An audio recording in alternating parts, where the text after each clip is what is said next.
Assalamualaikum warahmatullahi wabarakatuh. Apa kabarnya semua? Semoga kalian baik-baik saja. Kali ini saya akan membahas alur novel Donghua Swallowed Star. Tanpa basa-basi, yuk langsung disedot.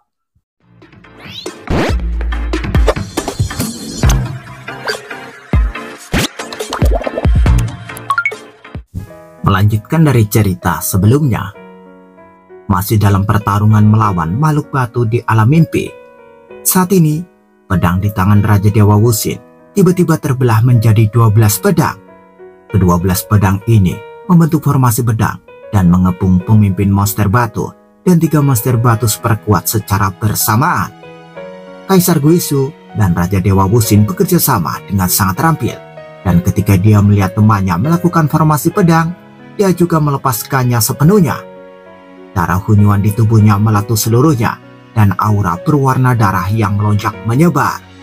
Terlepas dari kerusakan pada tubuhnya, Kaisar Guisu menggunakan runtuhnya langit dan bumi yang besar, salah satu dari 2 teknik rahasia pamungkas yang dikuasainya. Ledakan. Kaisar Guisu memegang 8 senjata di 8 lengannya, menyebabkan dunia berputar.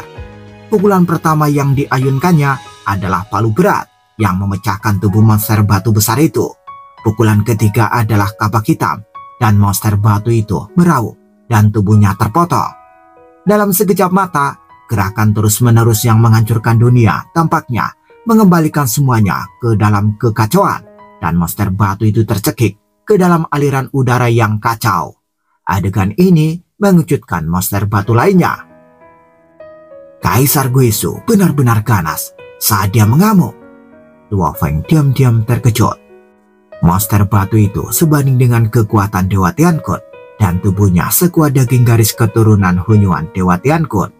Setelah lebih dari 10 serangan berturut-turut, ia hancur menjadi terak. Indah sekali. Raja Dewa Wusin sangat gembira. Guisu, cepat bunuh monster batu kecil itu. Aku akan menghadapi 3 monster yang lebih kuat ini. Sekarang dia hanya harus berhadapan dengan pemimpin monster batu dan 2 monster batu yang super kuat. Beban Raja Dewa Wusin juga jauh lebih ringan, dan formasi pedang pun bisa melakukannya. Mengaum. Pemimpin monster batu itu meraung dengan marah, dan 2 monster batu super kuat lainnya juga membombardir dengan marah. Formasi pedang Raja Dewa Wusin sangat ulet, seperti sangkar yang menjebak mereka bertiga, memaksa mereka untuk menyaksikan Kaisar Guisu meledak dengan seluruh kekuatannya dan membunuh monster batu yang terjerat satu persatu. Lebih dari 300 monster batu sedang terjerat oleh lebih dari 300 klan Luo Feng. Terjadi ledakan di mana-mana. Manapun Kaisar Guisu lewat, monster batu dengan kekuatan Raja Dewa Alam kedua biasa juga memiliki beberapa perbedaan kekuatan. Yang kuat membutuhkan 3 atau 4 gerakan untuk dibunuh. Yang lebih lemah mungkin dihancurkan berkeping-keping dengan 1 palu. Dalam sekejap mata, lebih dari 10 monster batu mati. Seluruh suku monster batu mulai bergerak. Meskipun mereka tidak terlalu cerdas, mereka akan marah, takut, dan terikat pada rekan-rekan mereka. Berkumpul! Pemimpin monster batu yang luar biasa marah itu meraung, dan raungan itu menahan keinginannya. Pemimpin monster batu bersama 2 bawahan yang kuat juga mengambil inisiatif untuk bergabung dengan rekan lainnya. Ledakan. Lebih dari 300 klan Luo Feng hanya bisa saling menjerat, tetapi tidak bisa saling menjebak. Monster-monster batu ini terus berkumpul bersama, dan setelah berkumpul bersama, mereka benar-benar menyatu secara alami. Mereka dapat bergabung menjadi satu, kata Kaisar Guisu. Raja Dewa Wusin tertawa. Hahaha, mereka menyerah dalam pengepungan. Begitu mereka bergabung menjadi satu, mereka tampak menjadi lebih kuat, tetapi mereka tidak dapat mencegah tim Gedung Samsara jika ingin melarikan diri. Ledakan. Saat ini, pemimpin monster batu bergabung dengan rekan-rekan sukunya dan mulai membentuk monster batu super besar, dan itu terus tumbuh. Mundur! Luo Feng dan yang lainnya sama sekali tidak takut.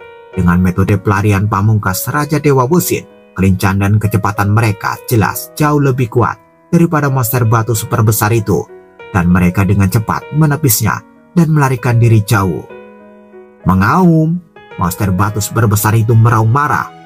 Setelah mengejar ratusan langkah, Raja Dewa Wusin telah lolos dari pengaruh medan biologis alam mimpi dan menghilang sepenuhnya.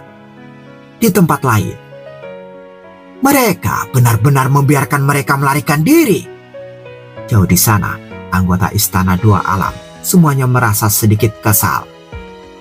Meskipun anggota Gedung Samsara cukup kuat, jika mereka dikepung oleh hampir 100 monster batu di tingkat kedua Raja Dewa, kebanyakan dari mereka akan mati. Wanita bersayap itu menggelengkan kepalanya. Tapi kali ini ada satu orang lagi yang pandai membelah dirinya. Dia dapat mengendalikan ratusan klon pada saat yang sama dan dapat menjerat 89 makhluk di alam mimpi tingkat kedua Raja Dewa. Meskipun itu hanya menjeratnya, itu tetap menakjubkan. Kehidupan sulit lainnya telah muncul di benua asal. Semua pihak menyaksikan mereka semua adalah penguasa tingkat kedua Raja Dewa, tetapi mereka juga memahami bahwa meskipun mereka berdua berada di tingkat kedua Raja Dewa, masih ada perbedaan besar di antara mereka. Dia bisa menjebak begitu banyak makhluk mimpi karena mereka tidak terlalu cerdas dan menggunakan taktik sederhana. Jika dia bertemu dengan Raja Dewa, taktik mereka jauh lebih canggih.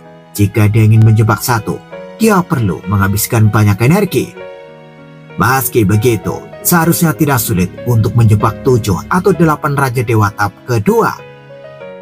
Saya tidak tahu identitas aslinya, orang tua macam apa dia. Semua orang menyembunyikan aura mereka dan mengubah penampilan mereka. Mereka tentu saja menduga bahwa Luo Feng sebenarnya adalah seorang lelaki tua. Itu seharusnya menjadi puncak eksistensi tingkat kedua Raja Dewa. Kita belum pernah melihatnya sebelumnya. Sepertinya ada anggota baru di Gedung Samsara, kata mereka. Meskipun kepala istana berambut putih itu terkejut karena ada satu lagi prajurit tangguh di Gedung Samsara, dia tidak terlalu peduli. Lagi pula, ada banyak prajurit yang lebih hebat daripada Luo Feng di benua asal. Ayo pergi. Tidak perlu berlama-lama di alam mimpi ini. Ayo pergi ke alam mimpi berikutnya, kata kepala istana berambut putih itu. Ayo pergi. Tim Istana Dua Alam diam-diam meninggalkan ruang ini dan menuju ruang mimpi berikutnya. Sementara itu, di bawah kepemimpinan Raja Dewa Wusin, Luo Feng dan rekan-rekannya dengan cepat melarikan diri dari kejaran monster batu super besar. Hahaha, kita semua selamat. Kaisar Guisu tertawa. Terima kasih kepada saudara Luohe. Wusin memandang Luo Feng. Saudara Luohe, kamu telah mengembangkan seni cloning ke tingkat yang luar biasa. Tidak banyak orang di seluruh benua asal yang dapat menandingimu. Luo Feng tersenyum. Masih banyak yang lain. Lagi pula, hanya itu yang aku kuasai. Aku jauh lebih buruk dalam hal lainnya, kata Luo Feng. Alokasi pembagian yang kita sepakati sebelumnya tidak lagi cocok sekarang, kata Kaisar Guisu. Saudara Luohe tidak hanya mendeteksi bahaya dan mencari harta karun saat menghadapi musuh yang kuat, dia juga dapat membantu mencegat banyak musuh.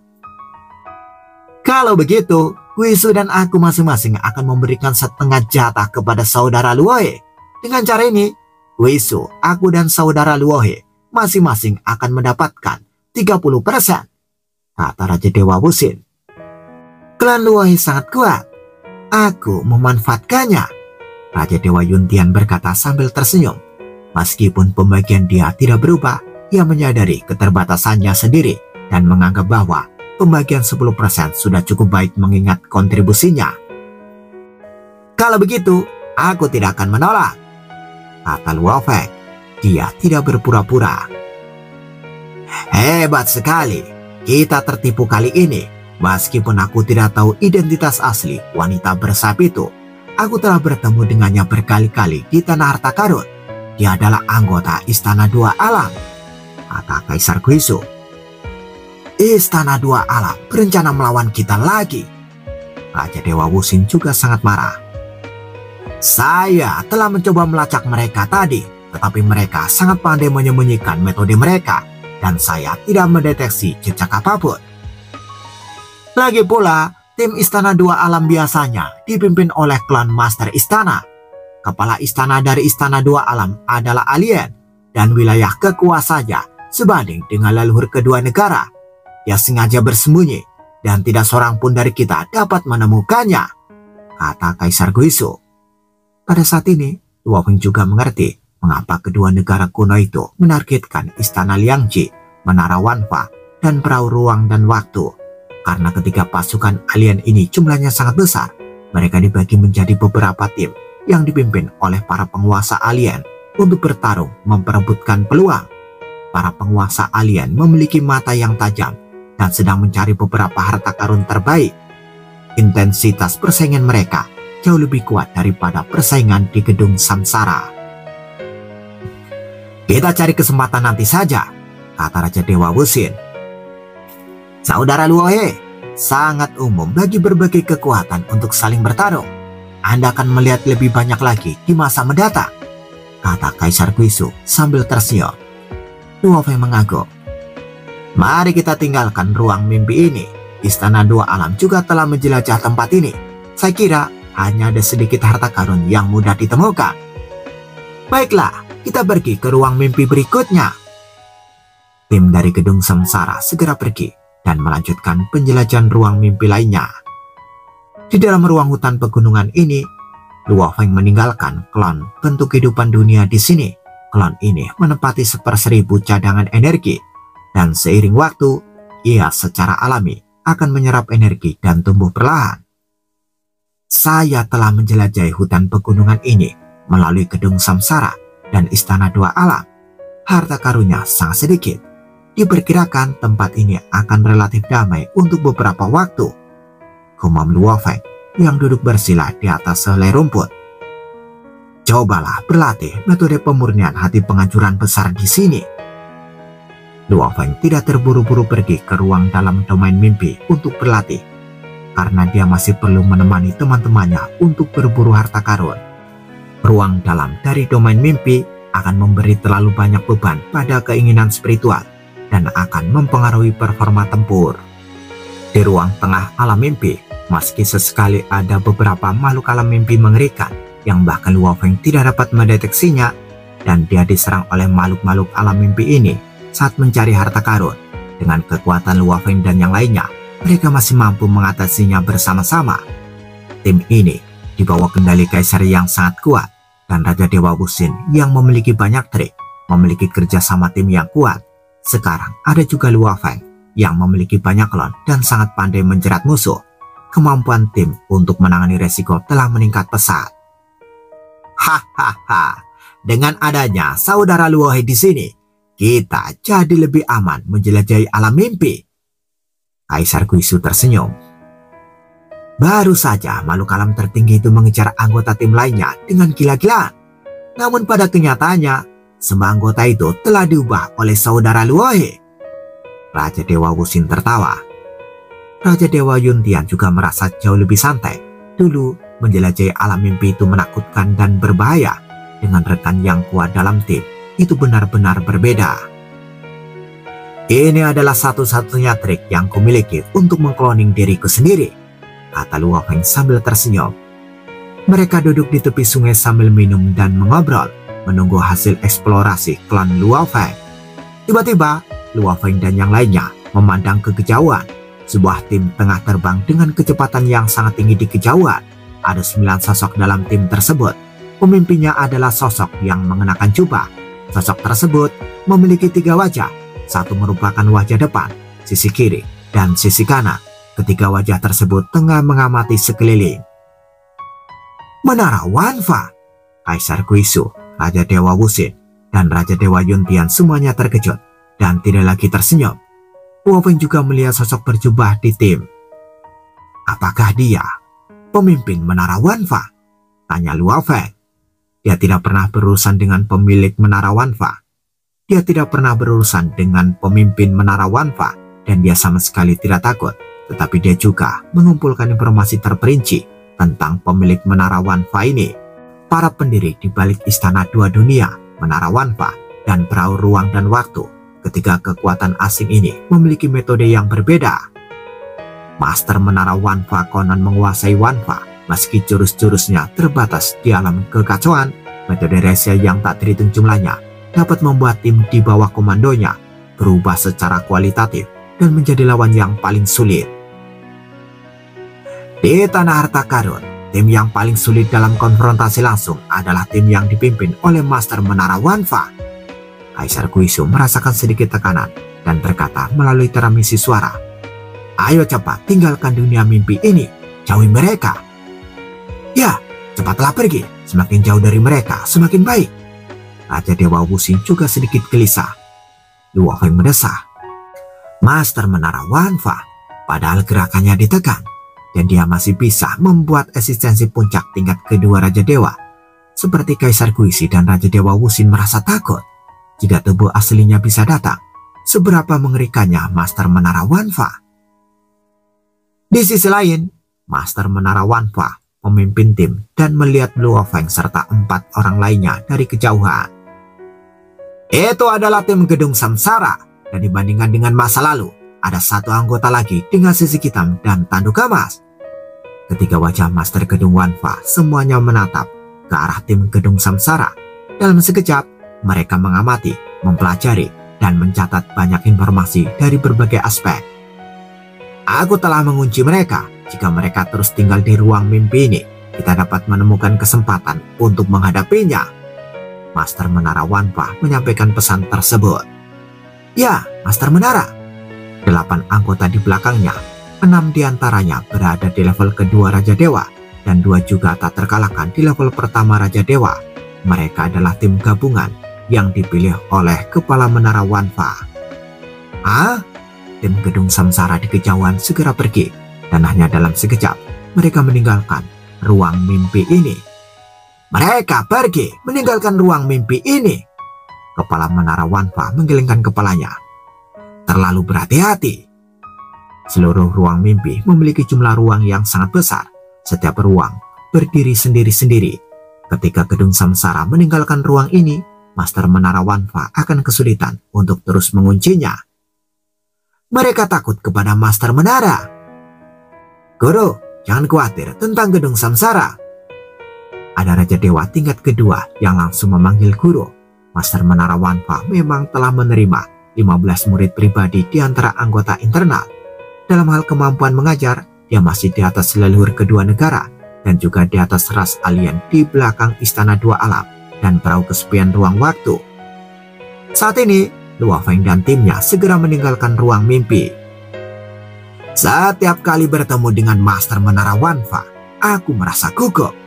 Raja Dewa Wuxin tidak dapat menahan diri untuk berkata, aku merasa bahwa tidak peduli trik apa yang kumiliki, tidak ada rahasia di hadapannya. Tentu saja, kekuatannya ditekan oleh aturan tertinggi, tetapi dia masih membuat timnya memainkan kekuatan yang sangat kuat. Kaisar Guizu menggelengkan kepalanya. Tubuh asliku telah mati di tangan tim Menara Wanfa 3 kali. Mati berkali-kali? Luo Feng terkejut. Ya, Kaisar Guizu mengaku. Tim Menara Wanfa bekerja sama dengan sempurna. Ketika kami bertarung, tampaknya mereka telah memperhitungkan semua tindakan balasan kami. Tidak peduli bagaimana kami melawan atau berjuang, kami tidak dapat melarikan diri. Saya harus menggunakan trik melarikan diri dari kehancuran dunia untuk melarikan diri setiap saat. Tetapi saya tidak dapat membawa makhluk hidup apapun saat menggunakan trik melarikan diri dari kehancuran dunia. Dewa Raja Wuxin juga menggelengkan kepalanya. Teknik melarikan diri dari dunia yang terpecahkan milik Wuxin dapat muncul di mana saja di benua asal dalam sekejap, dan bahkan meninggalkan dunia asal. Secara teori, adalah mungkin untuk pergi ke dunia asal yang lain, kata Kaisar Guizu. Aku tidak bisa pergi. Dewa Raja Wuxin menggelengkan kepalanya. Aku perlu memiliki koordinat yang jelas untuk memiliki harapan mencapai dunia asal lainnya. Di luar dunia kurungan, bahkan aku akan tersesat. Jadi paling-paling aku akan bergegas keluar untuk berjalan-jalan dan kembali ke dunia asal. Hebat, Luo Feng berseru. Saudara Wuxin, kamu benar-benar bisa terbang di luar dunia sangkar. Dalam hal teknik melarikan diri, Wuxin memang berada di garis depan benua asal. Kaisar Guizu tertawa. Bagaimana rasanya terbang keluar dari dunia yang terkurung? Tanya Luo Feng penasaran. Itu sangat berbahaya, Raja Dewa Wuxin berkata. Di luar dunia sangkar, ada ruang hunyuan yang tak berujung, yang berisi kekuatan hunyuan yang tak terbatas.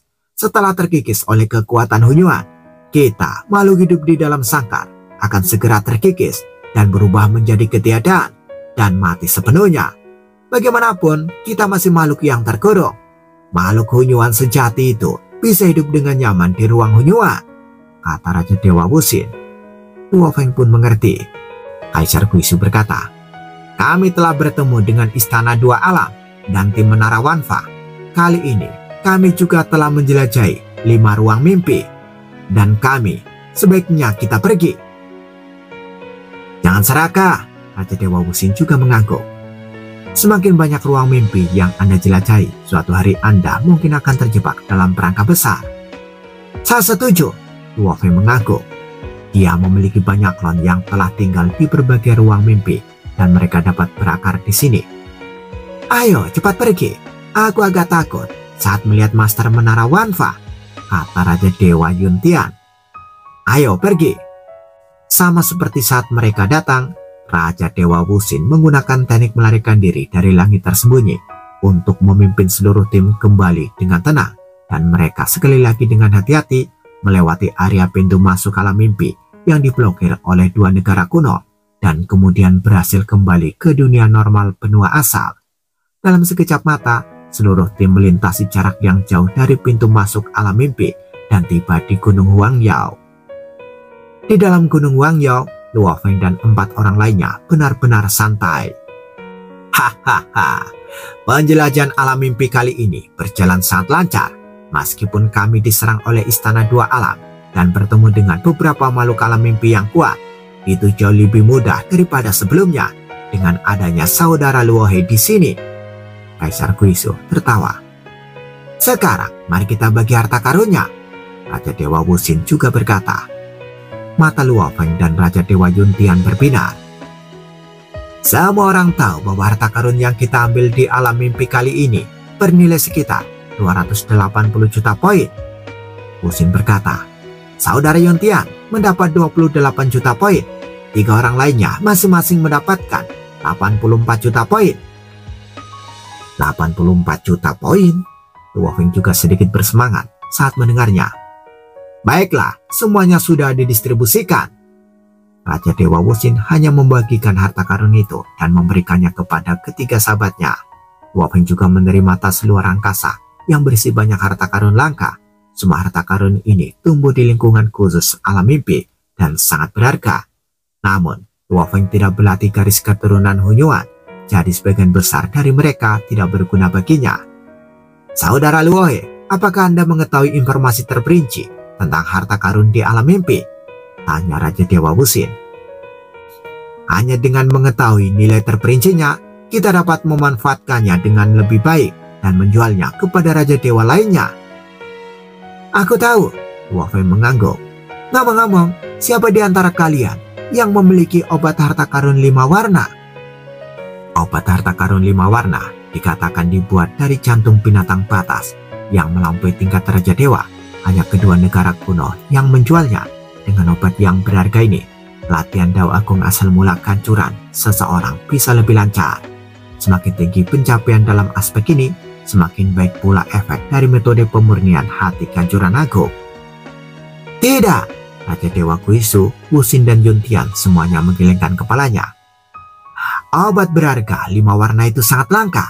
Meskipun beberapa dewa tamu telah menukarnya, sebagian besar sudah lama habis.